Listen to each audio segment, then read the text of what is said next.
زمین پر جنوں کا آرائش تھا جو کہ آگ سے پیدا کیے گئے تھے، اور آسمانوں پر نور سے پیدا کیے گئے فرشتے. فرشتے ہر وقت اللہ کی عبادت میں مصروف رہتے تھے، کیونکہ اللہ تعالیٰ نے فرشتوں کو صرف اپنی عبادت کے لیے ہی پیدا کیا ہے. جبکہ جن کو اللہ تعالیٰ نے اختیار دیا تھا اور وہ آگ سے پیدا ہونے کی وجہ سے آتش مزاج کے حامل تھے، سرکش تھے، بغاوت اور دنگا فساد پسند کرتے تھے اور خون زیری کرتے تھے، زمین پر فساد پھیلاتے تھے. جب زمین پر جنوں کی لڑائی بہت بڑھ جاتی، حد سے بڑھ جاتی، تو اللہ تعالیٰ آسمانوں سے فرشتوں کو لشکر بھیجتے جو ان سرکش جنات کو مار مار کر سمندروں میں پھینکتے، دور جزیروں میں پھینکتے اور ویران پہاڑی علاقوں میں بھگا دیتے. ایسی ہی ایک لڑائی کے دوران فرشتوں کو ایک ویرانے میں جنات کا ایک معصوم سا بچہ روتا ہوا ملا. اس کے والدین شاید جنگ میں تھے یا جنگ میں کام آ چکے تھے. فرشتوں کو اس معصوم صورت جن بچے پر ترس آ گیا.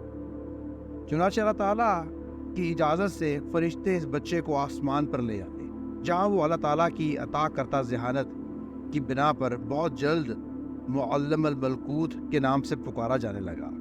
سعید بن مسیب رحمۃ اللہ فرماتے ہیں کہ یہ آسمان دنیا میں فرشتوں کا سردار تھا. ایک صبح کا ذکر ہے، فرشتے حسب معمول عبادت الہی میں مصروف تھے کہ اچانک عرش الہی سے ایک حکم فضا میں بلند ہوا. اللہ تعالیٰ نے فرمایا، میں زمین پر اپنا نائب بنانے والا ہوں. فرشتے رب العزت کے اس فیصلے پر حیران اور متعجب ہوئے. عرض کیا، اے ہمارے رب، ایسے شخص کو کیوں پیدا کرتا ہے جو زمین میں فساد کرے گا اور خون بہائے گا، اور ہم تیری تسبیح، حمد اور پاکیزگی بیان کرنے والے ہیں. اللہ تعالیٰ نے فرمایا، جو میں جانتا ہوں تم نہیں جانتے. سورۃ البقرہ آیت نمبر 30 میں جیسے کہ اللہ تعالیٰ نے فرمایا ہے. حضرت آدم علیہ السلام کا ذکر قرآن کریم کی 9 صورتوں کی 25 آیات میں آیا ہے. سورۃ البقرہ میں 5 جگہ، جبکہ سورۃ آل عمران کی 2 آیات میں، سورۃ المائدہ کی 1 آیت میں، سورۃ الاعراف کی 7 آیتوں میں، سورۃ الاسراء کی 2 آیات میں، سورۃ القاف اور سورۃ المریم میں 1 جگہ، سورۃ طٰہٰ میں 5 مقامات پر، اور سورۃ یاسین میں 1 جگہ. نبی کریم صلی اللہ علیہ وسلم نے ارشاد فرمایا کہ اللہ تعالیٰ نے حضرت آدم علیہ السلام کو ایک مٹی کے حاقے سے پیدا فرمایا. یہ مٹی تمام روئے زمین سے حاصل کی گئی تھی، اور شاید یہی وجہ ہے کہ حضرت آدم علیہ السلام کی نسل میں مختلف رنگ و نسل کے لوگ پائے جاتے ہیں. قرآن کریم میں اللہ تعالیٰ سورۃ الحجر آیت نمبر 26 میں فرماتے ہیں، اور ہم نے انسانیت کو کھنکھناتے سڑے ہوئے گارے سے پیدا کیا ہے. اور ایک اور جگہ پر سورۃ الرحمن آیت نمبر 14 میں اللہ تعالیٰ فرماتے ہیں، آیت کا مفہوم یہ ہے، اسی نے یعنی کہ اللہ تعالیٰ نے انسان کو ٹھیکرے کی طرح کھنکھناتی ہوئی مٹی سے بنایا. سورۃ البقرہ آیت نمبر 31، 32 اور 33 میں اللہ تعالیٰ فرماتے ہیں، جس کا مفہوم یہ ہے کہ اللہ تعالیٰ نے حضرت آدم علیہ السلام کو تمام چیزوں کے نام سکھا کر ان چیزوں کو فرشتوں کے سامنے پیش کیا اور فرمایا، اگر تم سچے ہو تو ان چیزوں کے نام بتاؤ. ان سب نے کہا، یعنی کہ فرشتوں نے کہا کہ اے اللہ، تیری ذات پاک ہے، ہمیں تو صرف اتنا علم ہے جتنا تو نے ہمیں سکھا رکھا ہے. پورے علم و حکمت والا تو صرف اللہ ہی ہے. اللہ تعالیٰ نے حضرت آدم علیہ السلام سے یہی مطالبہ کیا، یہی سوال کیا کہ ان چیزوں کے نام بتاؤ. جب آدم علیہ السلام نے نام بتا دیے تو اللہ نے فرمایا فرشتوں سے، کیا میں نے تمہیں پہلے ہی نہیں کہا تھا کہ زمین اور آسمانوں کا غیب میں ہی جانتا ہوں. آدم علیہ السلام کی برتری کو واضح کرنے کے بعد اللہ تعالیٰ نے فرشتوں کو حکم دیا، جیسے کہ سورۃ البقرہ آیت 34 میں اللہ تعالیٰ فرماتے ہیں، جس کا مطلب یہ ہے کہ فرشتوں کو حکم ہوا کہ تم آدم کے سامنے سجدہ کرو. تو تمام فرشتوں نے حکم کی تعمیل کی، یعنی کہ سجدہ کیا، مگر شیطان جو ابلیس تھا، اس نے غرور اور تکبر کے ساتھ انکار کر دیا، اور اس انکار کے بعد وہ کافروں میں سے ہو گیا، یعنی کہ اللہ کی بات کو جھٹلا دیا. اللہ تعالیٰ نے ابلیس سے پوچھا کہ جب میں نے تجھے حکم دیا تو تم نے کس چیز کی وجہ سے سجدے سے انکار کیا؟ اس نے کہا کہ میں اس سے افضل ہوں. کیوں افضل ہوں؟ کیونکہ آپ نے مجھے آگ سے پیدا کیا ہے اور اس آدم علیہ السلام کو خاک سے یعنی کہ مٹی سے پیدا کیا ہے. اللہ تعالیٰ نے فرمایا کہ تم بحش سے اتر جاؤ، یعنی کہ یہاں سے دفع ہو جاؤ. تمہیں حق نہیں کہ تو تم یہاں پر رہ کر غرور کرو، یعنی کہ میرے حکم کی اگر تم تعمیر نہیں کرو گے تو یہ غرور میں آئے گا، اور نکل جاؤ اور بے شک تم ذلیلوں میں سے ہو۔ ابلیس نے کہا کہ مجھے اس دن تک مہلت دے دیجئے جب تک قیامت نہیں آتی۔ اللہ تعالیٰ نے فرمایا کہ جا، تجھے مہلت دے دی۔ پھر شیطان نے کہا کہ مجھے تو نے ملعون کیا ہے، میں بھی تیرے سیدھے راستے پر ان کو گمراہ کرنے کی کوشش کروں گا، ان پر حملہ کروں گا، ان کے آگے سے بھی اور ان کے پیچھے سے بھی اور ان کے داہنے جانب سے بھی اور ان کے بائیں جانب سے بھی، اور تو ان میں سے اکثر کو ناشکرا پائے گا۔ اللہ تعالیٰ نے فرمایا کہ یہاں سے ذلیل و خوار ہو کر نکل جاؤ، اور جو کوئی بھی تمہارا کہا مانے گا میں تمہیں اور ان سب کو اکٹھا جہنم میں ڈال دوں گا۔ ابلیس کو روز محشر تک کی مہلت مل گئی کہ وہ انسانوں کو گمراہ کرے گا، اللہ کے بندوں کو ناشکری پر لگا دے گا، لیکن جو اللہ کے بندے شکر گزار ہوں گے، اللہ کو ماننے والے ہوں گے، ان پر اس کا کوئی زور نہیں چلے گا۔ اور اللہ تعالیٰ نے آدم علیہ السلام کو بھی خبردار کر دیا کہ اس کی باتوں میں مت آنا، یہ تمہیں گمراہ کر دے گا اور بے شک یہ تمہارا کھلا دشمن ہے۔ اب حضرت آدم علیہ السلام جنت میں زندگی گزارنے لگے۔ یوں تو جنت میں تمام آسائشیں نعمتیں موجود تھیں، لیکن اس کے باوجود حضرت آدم علیہ السلام تنہائی اور اجنبیت محسوس کرنے لگے۔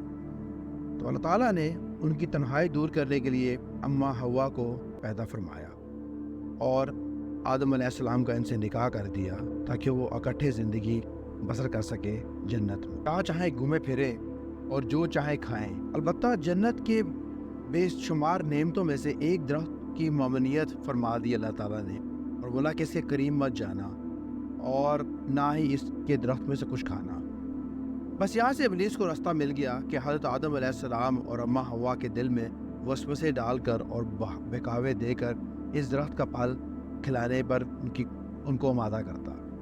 اس لیے ابلیس نے طرح طرح کی قسمیں کھائیں، جھوٹے وعدے کیے کہ اگر آپ یہ درخت کا پتہ کھا لیں گے تو آپ فرشتے ہو جائیں گے اور ہمیشہ جنت میں رہیں گے۔ اللہ تعالیٰ نے انہیں سخت ترین تاکید الفاظ کے ساتھ اس کی فریب کاری، دھوکہ دہی سے بچنے کا حکم بھی دیا تھا، اور اللہ تعالیٰ نے فرمایا تھا، جیسے قرآن میں سورۃ طٰہٰ میں آتا ہے، اس کا ترجمہ ہے، یہ تمہارا اور تمہاری بیوی کا دشمن ہے، تو کہیں یہ تم دونوں کو بہشت سے نہ نکلوا دے، پھر تم تکلیف میں پڑ جاؤ۔ لیکن شیطان کی باتوں میں آ کر دونوں نے اس درخت کا پھل کھا لیا۔ پھر کیا ہوا؟ دیکھتے ہی دیکھتے دونوں بے لباس ہو گئے۔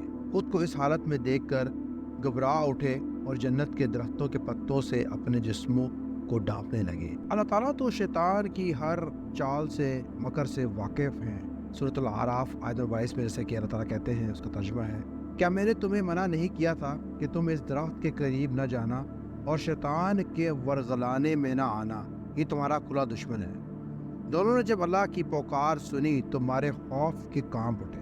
عرض کیا اللہ تعالیٰ سے، اے ہمارے رب، ہم دونوں سے بہت بڑی غلطی ہو گئی ہے، اب اگر تو نے ہم پر رحم و کرم نہ فرمایا تو ہم تباہ و برباد ہو جائیں گے۔ اللہ تعالیٰ نے فرمایا، اب تم دونوں ایک خاص مدت تک زمین پر رہو گے جہاں تم ایک دوسرے کے دشمن ہوگے، اور وہاں ہی تمہارا مرنا ہے اور وہیں سے پھر تمہارا اٹھنا ہے۔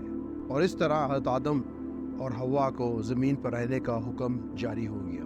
حضرت آدم علیہ السلام اور اماں حوا زمین میں کس جگہ آ کر اترے، اس سلسلے میں مختلف روایات ہیں۔ علامہ ابن کثیر رحمۃ اللہ علیہ نے ان روایات کو مختلف حوالوں کے ساتھ تحریر کیا۔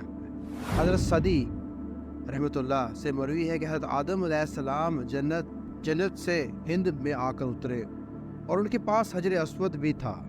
حضرت حسن رحمۃ اللہ فرماتے ہیں کہ حضرت آدم ہند میں اترے اور حضرت حوا جدہ میں، یعنی کہ سعودی عربیہ جدہ میں اتری، اور ابلیس بصرہ سے چند میل کے فاصلے پر دستمیان کے ایک مقام پر اترا۔ حضرت ابن عباس رضی اللہ عنہ سے روایت ہے کہ حضرت آدم علیہ السلام کو مکہ اور طائف کے درمیان ایک مقام پر اتارا گیا۔ حضرت ابن عمر رضی اللہ عنہ فرماتے ہیں کہ حضرت آدم علیہ السلام صفا پہاڑی پر اور حضرت حوا مروہ پہاڑی پر اترے۔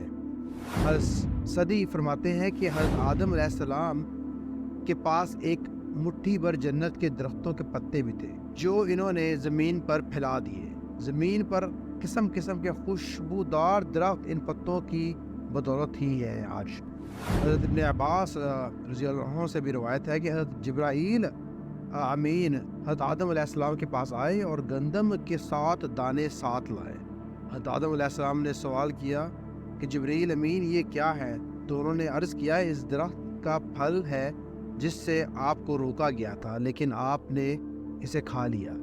حضرت آدم علیہ السلام نے فرمایا تو اب میں اس کا کیا کروں؟ تو جواب دیا جبرائیل امین نے کہ انہیں زمین میں بو دیجئے۔ حضرت آدم علیہ السلام نے بو دیے۔ وہ دانے وزن میں دنیا کے دانوں سے لاکھ درجے زیادہ تھے۔ وہ دانے اگے اور پھر حضرت آدم علیہ السلام نے فصل کاٹی، پھر دانوں کو بوسے سے جدا کر کے صفائی کی، اسے پیس کر آٹا گوندا اور روٹی پکائی۔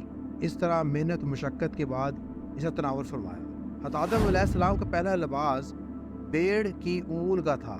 تو جبرائیل کی رہنمائی میں دونوں نے پہلے اون کاٹا، پھر اس سے چرخے میں کاتا، پھر حضرت آدم علیہ السلام نے اس سے اپنے لیے ایک جبہ اور اماں حوا کے لیے ایک لمبی قمیض اور اوڑھنی تیار کی جو کہ ان کا پہلا لباس تھا۔